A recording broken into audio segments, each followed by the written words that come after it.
మిత్రులారా, ఒక విషయం మనకే కాదు ప్రతిపక్ష పార్టీలకు కూడా ఒకటి అర్థమైంది.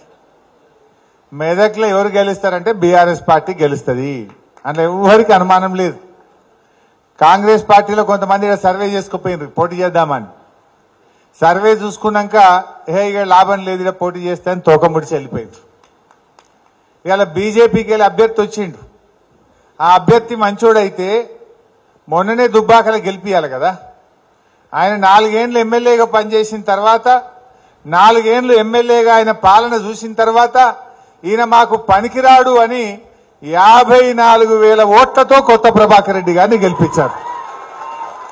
నువ్వు నిజంగా పనివంతునివే అయితే దుబ్బాకలని మొన్ననే గెలిపిస్తారు కదా.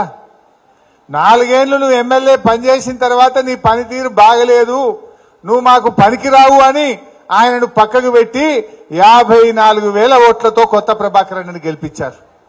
అంటే ఈరోజు ఖచ్చితంగా బీఆర్ఎస్ పార్టీ గెలుపు ఖాయం, దీన్ని ఎవరు కూడా ఆపలేరు అని చెప్పి కూడా నేను మీ అందరికీ మనవి చేస్తా ఉన్నా. దయచేసి మన కార్యకర్తలం కూడా అందరం కష్టపడి పనిచేద్దాం. మొన్న మీరు చింత ప్రభాకర్ అన్న కోసం అందరూ కూడా చాలా కష్టపడి పనిచేసినారు, మంచి విజయాన్ని మీరు సాధించారు. అదే స్ఫూర్తితో ఇవాళ అందరం కూడా మనము ఓన్ చేసుకొని ఎవరికి వాళ్ళం మనమే అభ్యర్థి అనుకొని మనము వెంకట్రామరెడ్డి గారిని గెలిపించుకోవాల్సిన అవసరం ఉంది. వెంకట్రామరెడ్డి గారు కొన్ని విషయాలు చెప్పారు. ఇప్పుడు సౌమ్య అనే అమ్మాయి కానీ ఆ కుటుంబాన్ని డాక్టర్లు చేసిన నిజంగా ఈ కాలంలో ఎవరైనా ఉంటారా? సొంత పిల్లలలాగా ఆ కుటుంబాన్ని చదివించి ఇవాళ 2 డాక్టర్లను చేసిండు అంటే ఎంత మనసుంటే చేయాలి. ఆయన ఆ రోజు రాజకీయాల్లోకి వస్తా అనుకోలే, ఎంపీకి పోటీ చేస్తా అనుకోలే. ఇంకొక ఉదాహరణ చెప్పాలి మీకు.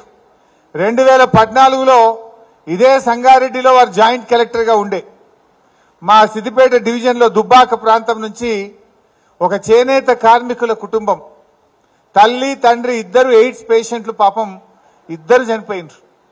2 ఆడపిల్లలు, రోజా రమణ్య ఏదో పేరుండే, రాధా రాధిక. అది అయితే ఆ పిల్లలకు తెలియదు, దయచేసి మీరు రాయొద్దు, పిల్లలకు ఆ ఎయిడ్స్తో చనిపోయిన విషయం తెలియదు. అయితే ఆ పిల్లలు రాధా రాధిక, ఆ 2 పిల్లలు ఇక్కడికి వచ్చి ప్రజావాణిలో దరఖాస్తు ఇచ్చిండ్రు. అమ్మా నాన్న 2 చనిపోయినరు, మేము అనాథలమైన మమ్మల్ని కాపాడుకోండి అని ఇస్తే, వారు ఒక మనసున్న మనిషి కనుక వాళ్ళని ఇక్కడనే సంగారెడ్డిలో హాస్టల్లో చేర్పించి ఆ పిల్లల్ని ఇక్కడ చదివించారు. చదివించి మళ్ళీ సిద్దిపేట కలెక్టర్ వచ్చిన తర్వాత సిద్దిపేటలో అక్కడికి వాళ్ళ పిల్లల్ని షిఫ్ట్ చేసుకొని ఆ పిల్లల్ని ఇలా ఉన్నత విద్యావంతులు చేసి, ఆ పిల్లల పెళ్లిళ్లు చేసి, ఆ పిల్లల్ని ఒక దరికి చేర్చినటువంటి వ్యక్తి. నాకెందుకు గుర్తు అంటే, కేక్ కట్ చేస్తుండే ప్రతి బర్త్డేకు సిద్దిపేట ఆనంద నిలయానికి పోయి కేక్ కట్ చేసి వస్తుండే. అరే ఏందబ్బా ప్రతి బర్త్డేకి పోతుండని రోజు అడిగితే గిట్లా జరిగింది. 2014లో నాకు సంగారెడ్డిలో వచ్చి పిల్లలు దరఖాస్తు ఇచ్చిండ్రు, ఆ పిల్లల్ని నేను దత్తత తీసుకున్నా, అనాథ పిల్లలు, ఆ పిల్లల్ని నేను చదివిస్తున్నా అని చెప్పిండ్రు.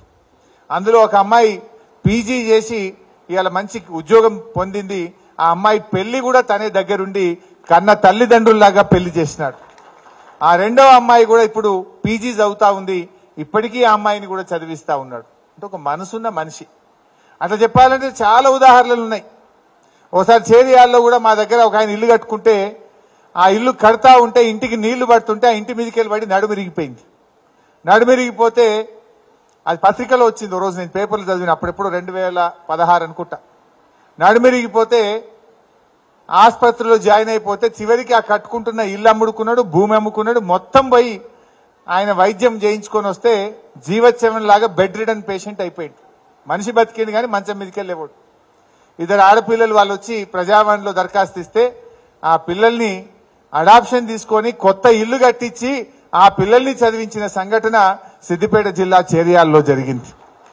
అంటే ఇట్లా ఎన్నో ఉదాహరణలు ఉన్నాయి. నేను ఎక్కువ టైం తీసుకోను కానీ ఒక మంచి మనిషి, హృదయం ఉన్న మనిషి, ప్రజలకు సేవ చేయాలని నిస్వార్థంగా వచ్చి ఇవాళ 100 కోట్ల రూపాయలతో ఒక నిధి ఏర్పాటు చేసి మన కార్యకర్తల పిల్లల్ని ఈ మెదక్ పార్లమెంట్ నియోజకవర్గంలో డాక్టర్లుగా, ఇంజనీర్లుగా, IIITలో సీట్లు వచ్చి ఫీజులు కట్టలేక బాధపడుతున్న ఆ పేద పిల్లల్ని చదివిస్తానని చెప్పి ఇవాళ గొప్ప మనసున్న మనిషి కనుక అటువంటి మనిషిని మనం కూడా గెలిపించుకోవాల్సిన అవసరం ఉంది.